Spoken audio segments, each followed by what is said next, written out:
The moment my husband's voice cracked over the phone, I knew something inside me had shattered beyond repair. He didn't yell. He didn't curse. He just said, "I hope your dare was worth it." And then the line went dead. That was the moment I realized how one stupid game, one reckless moment of ego and nostalgia, had destroyed everything I'd built. It started at a college reunion. The kind of night that's supposed to be harmless: laughter, old jokes, memories, and a few too many drinks. I almost didn't go. My husband had a night shift, and I figured catching up with my old friends would be fine. When I got there, the energy was wild, like stepping back into my 20s. Music thumped, old flames and friends were hugging, and someone yelled, "Let's play truth or dare." I laughed it off at first. But then he showed up. My ex. He hadn't changed much, still charming, still dangerous. When our eyes met, something inside me flickered. It wasn't love, not even desire, it was that haunting familiarity. That part of your past that whispers, "Remember when life felt exciting?" The drinks flowed. The dares got bolder. Someone dared my ex to kiss me. I refused, laughing it off. But then someone smirked and said, "Come on, you're both married now, it's harmless fun." I don't know what I was thinking when I said fine, dare me. Maybe I wanted to prove I wasn't boring. Maybe I just wanted attention. When he leaned in, it was supposed to be a quick, meaningless kiss. But it wasn't. It lingered. And when our lips touched, I felt that dangerous rush again, the one that made me forget everything else. The room cheered. I smiled awkwardly and sat down, pretending it didn't mean anything. But deep down, I knew it did. Hours later, most people had left. Only a few stayed behind, laughing, drinking, reminiscing. My ex and I ended up outside on the porch, the night quiet except for crickets and the faint bass from the speakers inside. "You still get that look when you lie," he said softly, leaning closer. "What look?" "That tiny tremble in your voice when you say you're happy." I should have walked away. But I didn't. We talked about marriages, regrets, the what-ifs. He told me his wife barely looked at him anymore. I told him my husband worked too much. We justified our loneliness by sharing it. And when he placed his hand on mine, I didn't pull away. Not even when he kissed me again. Not even when he whispered, one last time, for closure. Closure. That's what I told myself when we ended up in his car. That's what I told myself when I felt his breath on my skin, when guilt started creeping in even before it was over. But closure never feels like closure, it feels like poison. The next morning, I couldn't even look at myself in the mirror. The guilt was heavy, but I convinced myself it was a one-time mistake. I'd bury it, move on, and never tell a soul. Except the universe doesn't let you hide from the truth for long. 2 days later, my husband came home early. He was quiet, too quiet. He placed his phone on the table and asked, "Did you have fun at the reunion?" I froze. My hands went cold. "Yeah, it was fine. Just old friends." He nodded. "And your old boyfriend?" My heart dropped. He turned the phone toward me. There it was, a picture someone had posted in a group chat. Me and my ex, kissing during the game. It wasn't explicit, but it was enough. Enough to kill the trust we built for years. "I didn't mean," I started. He cut me off. "You didn't mean to kiss him? Or you didn't mean to sleep with him?" The way he said it made my blood run cold. "How do you?" He laughed bitterly. He bragged to someone, apparently. Word got around. And it found its way to me. I tried to explain, to cry, to swear it was a mistake. But he just looked at me with that hollow stare of someone who's already detached. "Was it worth it?" he whispered. "Was one dare worth losing me?" For days, he didn't talk to me. He slept in the guest room, went to work early, came home late. I tried cooking his favorite meals, leaving little notes, even begging him to talk. He didn't. Then one night, he finally said, "I'm leaving." I panicked. I begged. I clung to him like he was the last thing keeping me alive. But he just stood there, calm and broken. "You cheated," he said softly. "You can dress it up as a game, a mistake, a dare, but you still chose it." When he walked out with his suitcase, I felt my whole world collapse. Days turned into weeks. I couldn't eat. Couldn't sleep. Every time my phone buzzed, I hoped it was him. But it never was. I sent him long messages, apologies, promises, everything. No reply. And then I found out he'd filed for divorce. I didn't cry right away. I just sat on the floor staring at the paper, feeling like a ghost in my own life. That's when anger replaced guilt. Because deep down, I wanted to believe I wasn't the only one who failed us. He was never there, always working, always distant.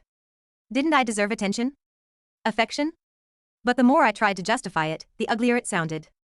I'd crossed a line you can't uncross. One night, I got drunk and called him. He answered after the third ring. His voice was calm, too calm. Why did you pick up? I asked. Because I wanted to make sure you're okay, he said. That's it? That's all that's left. His words hurt more than any insult could. Do you hate me? I whispered. No, he said. I loved you too much to hate you. That's the problem. Then he hung up. That night, I made a decision. If he thought I was weak, broken, I'd prove him wrong. I'd rebuild myself. Not to win him back, but to make him regret ever letting me go. I joined therapy, quit drinking, started running every morning. I deleted every photo of my ex, every reminder of that night. Slowly, painfully, I started to feel human again. But the guilt never really left. It just turned into silence. 2 months later, fate gave me a cruel twist. My ex showed up again, this time at my gym. He grinned like nothing happened. You look good, he said. I glared at him. You ruined my marriage. He smirked. You played the game too. I realized then, he never cared. To him, I was just another dare. And for the first time, I didn't feel temptation or nostalgia. I felt disgust. That was the moment my revenge began, not against him, not even against my husband. But against the weak version of me who thought a thrill was worth everything. They say time heals everything. But time didn't heal me, it burned me.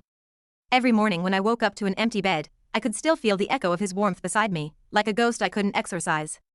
And every night, when silence filled the apartment, guilt crawled back like a shadow whispering, you did this. But guilt wasn't enough. I needed purpose. I needed to do something that proved I wasn't the same woman who threw her marriage away for a stupid dare.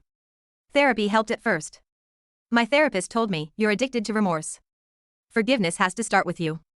Easier said than done. I tried to distract myself, volunteering at an animal shelter, taking art classes, going on long drives. But every time I saw couples laughing together, I'd feel that hollow ache again. I missed him. Not just his presence, I missed the security of being loved, trusted, wanted. Until one evening, while scrolling through my phone, I saw a post from a mutual friend. It was my husband. He was smiling, standing next to a woman I'd never seen before. Her hand rested on his arm like it belonged there. I stared at the screen for a full minute. Then my throat went dry. He had moved on. I wanted to be happy for him. I wanted to believe he deserved it. But jealousy is a venom that hides beneath reason. I smashed my phone on the couch and cried until I couldn't breathe. That was the night I promised myself I'd face him, not to beg, but to show him that I wasn't the same person who broke his heart. A few days later, I texted him. I'd like to talk. Just once. For closure.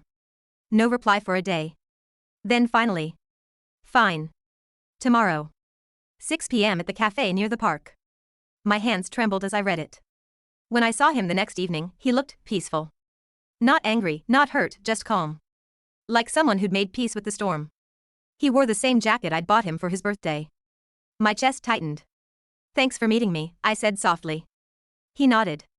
You said you wanted closure. There it was, the cold, distant, final. I just wanted to say I'm sorry again, I began. I know I said it before, but this time. I mean it differently. I understand what I lost. He looked at me, eyes steady. Do you, really? I do, I whispered. I lost the only person who ever loved me for who I was, even when I didn't deserve it.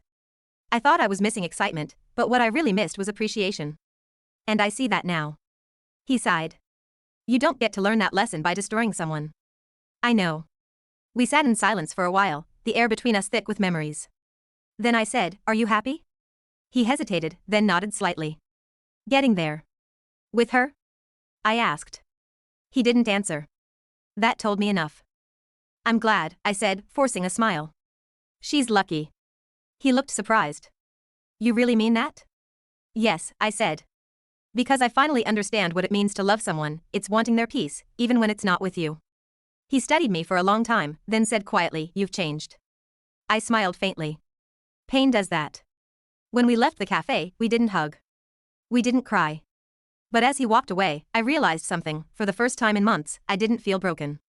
I felt free. But fate, as usual, wasn't done with me. A week later, I got a message from an unknown number. We need to talk. Him. My ex. I should have deleted it. Blocked him. Moved on. But curiosity, that old, dangerous spark, made me reply. What do you want? Just 5 minutes. Please. I owe you an apology. I met him at a public park, broad daylight. No alcohol, no games, no temptations. He looked older, guiltier, or maybe I just saw him differently now. I heard your husband left, he said. I glared at him. You made that happen. He shook his head. We both did. I'm sorry. I didn't mean for things to go that far. I laughed bitterly. You knew exactly what you were doing. You wanted to relive your ego trip. He flinched. I cared about you. Stop lying, I snapped. You cared about winning. You used me to feel powerful again. He looked away, ashamed. And that's when I realized this was my closure. Not the apology, but seeing the small, pathetic man behind the fantasy. You know what's funny? I said coldly. I thought my biggest mistake was sleeping with you. But it wasn't. My mistake was thinking you were worth losing everything for. I walked away before he could reply. That night, I felt lighter than I had in months. The guilt was still there, but now it had a purpose, a lesson carved into my soul. I started writing. At first, it was just journaling, pouring out my pain. Then I turned it into blog posts. People started reading, commenting, sharing. Women wrote things like, your story saved me from doing something stupid, or I was about to cheat, but your post changed my mind. For the first time, my mistake became something meaningful. And that felt like redemption. One afternoon, months later, I was at a cafe writing when someone tapped my shoulder. It was him, my husband. I froze. He smiled awkwardly. Hey. Didn't expect to see you here. My heart started pounding. Hi. Yeah, I come here to write. He sat down. I've read some of your posts. I blinked. You read them? He nodded. A friend shared one. Took me a minute to realize it was you. I smiled nervously. And? He paused. They're good. Honest. Painful, but real. I exhaled, unsure what to say. Then he said something that nearly broke me all over again, in a different way. I'm proud of you. I stared at him, stunned. For what? For owning up to your mistakes. For not hiding. For turning pain into something that helps people. Tears blurred my vision. I never wanted to hurt you. I know, he said softly. But you did. And yet. I've stopped hating you. I laughed through the tears. That's progress, I guess. He smiled faintly.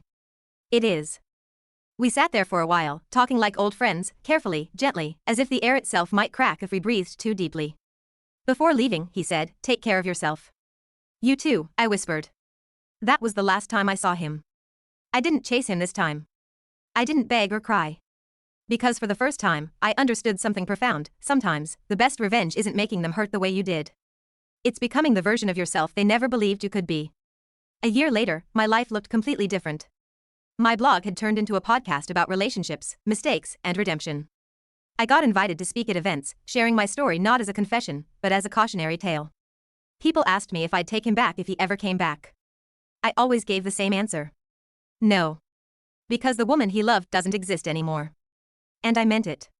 But one evening, as I was leaving a recording studio, I got an envelope in the mail. It was from him. Inside was a short note. I listened to your latest episode. I'm glad you found peace. You were right, love isn't about possession. It's about growth. Thank you for teaching me that. Take care, always. I smiled through tears, folded the note, and kept it in my drawer. Not as a memory of what I lost, but as a reminder of what I became.